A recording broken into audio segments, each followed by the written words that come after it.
welcome back to another episode of Gamehiker. We're just chilling with our pal Sahasrahosalla, trying to figure out how to pronounce his name right. Yeah, that's one of the nice things about having voice acting in modern games. Yeah, there's like so many times you run into like a name, they finally say it out loud, and you're like, that's not the way I was pronouncing it. Yeah, like Kakariko Village is an example for me. Yeah, I think I was saying Gerudo wrong. I always said it Gerudo, but I think we found out in the new game that it actually is Gerudo. Yeah, I was right on that one. See, I just pronounce it the same way you pronounce germ because they are a germ-like people with a germ-like leader, so it only made sense.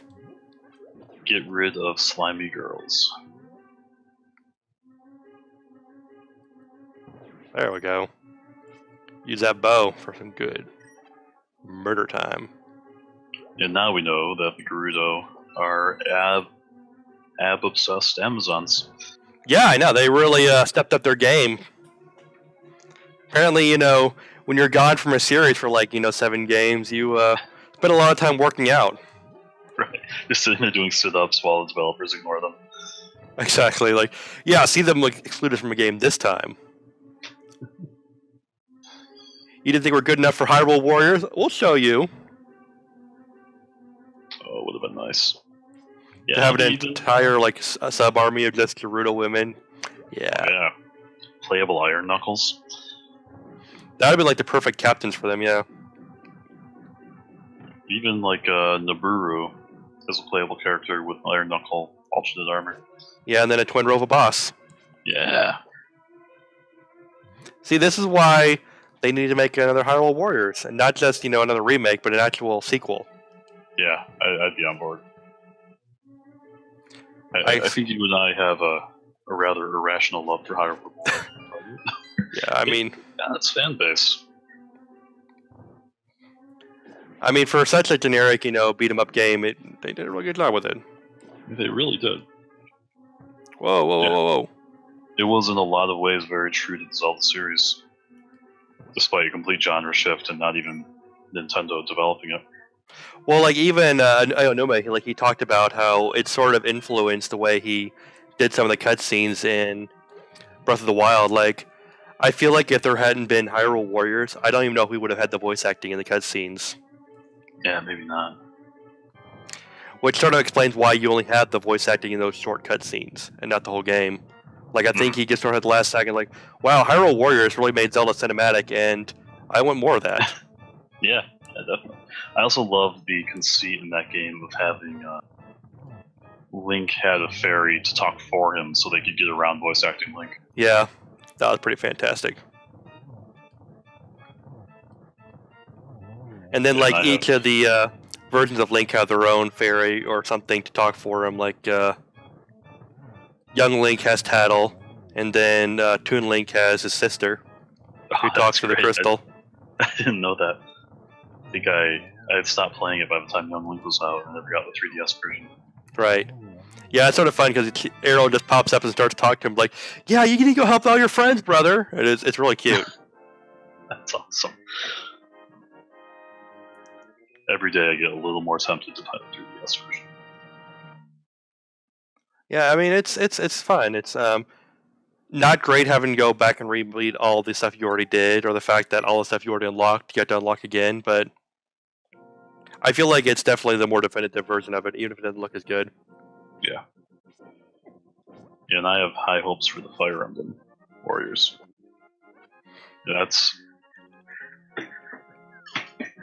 I think that'll be a less drastic change than going from Zelda to Warriors. You're just going from turn-based strategy to beat 'em up. Yeah, and I mean, aside from a few characters that might turn into dragons and stuff like that, it's very typical fighting styles in that game. Yeah, it is. And if we can finally get playable Hector outside of Fire Emblem 7 and the Awakening nonsense. Right. Alright, so yeah, this is his normal intro here. Yeah. So he talks about this. He's like, yeah, you're looking for the sword of evil's bane. Pretty cool, yep. Yeah, got some heroes, need some pendants. There you go, see? I see you've already acquired the Pendant of Courage. There you go, that's the only major difference.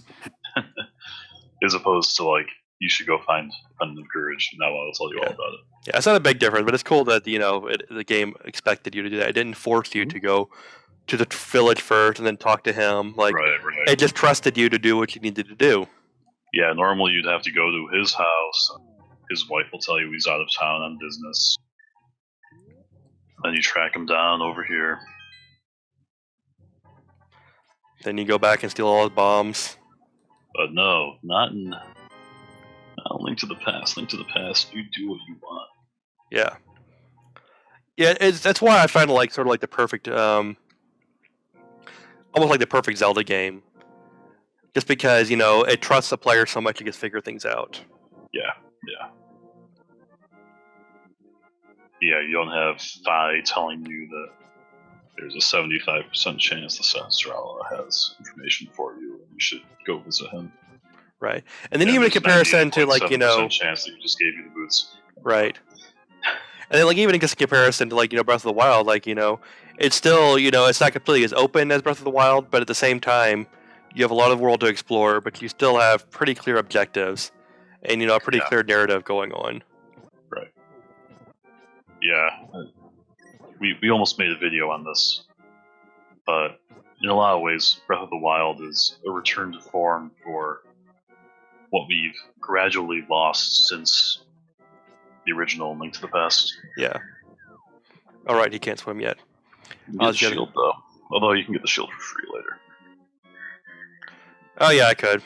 If I could go to the ferry. But I was actually trying to wind my way around Lake Hylia because I wanted to get the ice rod. The ice rod. But I need to go this way first. Yep. And maybe I'll explore a few caves on the way there. Yeah. The nice thing is the bombable walls have different levels of obviousness. Oh, this is the ferry. Well, whatever, I need to. It's always sort of a disappointment when you find fairies in some Zelda games, just because, they take so long to heal you, for one thing. I like to steal this guy's grass. Ha ha ha, gotcha. Alright, take it, thief. I love that. I've never killed a guy by talking to him. Yeah, you pretty much make it so he can't move anywhere, he's stuck just waddling in the ground. And then just add insult to injury, he just murders himself. I think I've always just stabbed him in the butt and gone on with my life. Yeah.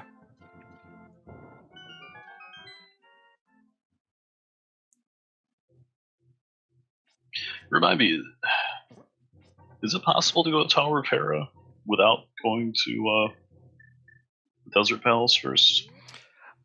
Let's see here. The Tower of Hera. It depends if there's a black rock, or just a regular rock. I think there might be one in front of the path to Death Mountain. I bet there is. 'Cause I remember Link Between Worlds, I always do Hera first, just out of spite. Right. It's only when you get to the Dark World that you really can do any kind of skipping. Yeah. Then you pretty much have to go to the East Palace, and after that, there's only a few dependencies. Yeah. Once you get the hammer, you pretty much have free reign. The hammer and the upgrade for your gloves. Yep. Yeah, that one matters, and the hook shot is important. Yeah. Yeah, so if you get those three, you pretty much have free reign over everywhere. And the only one that really will have any dependencies after that will be Turtle Rock, where you need to have the cane. Right. But a lot of people would just save the 5th dungeon, the ice one, towards the end because it's kind of hard, and you don't necessarily need the item in it to even beat the game. Yeah.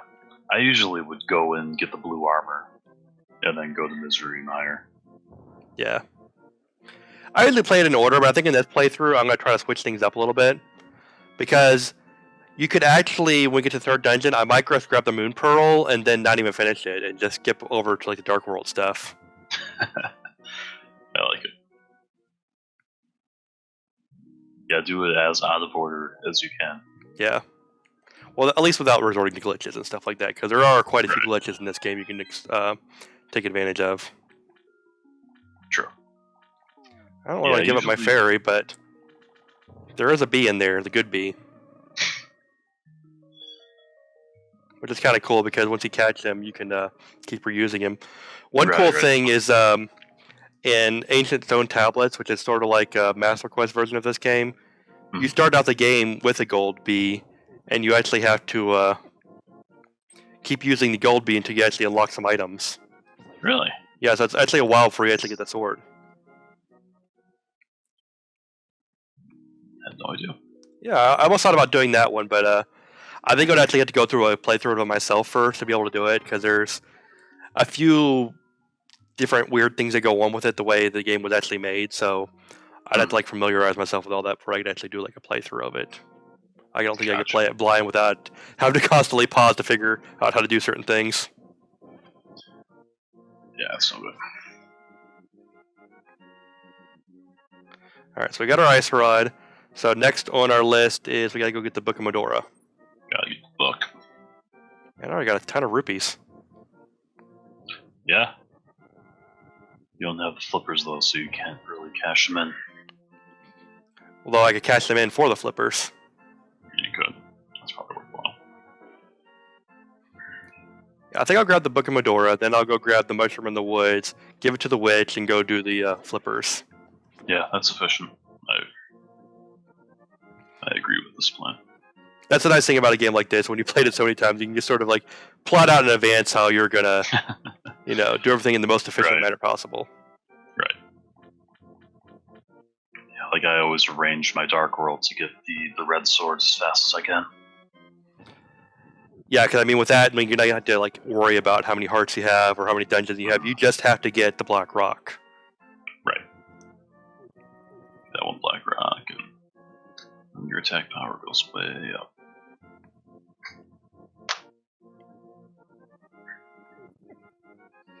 Although at this point, I wish I had the ability to teleport already, but fortunately, you don't get that until the Dark World, which is kind of weird because you don't actually get to use it in the Dark World.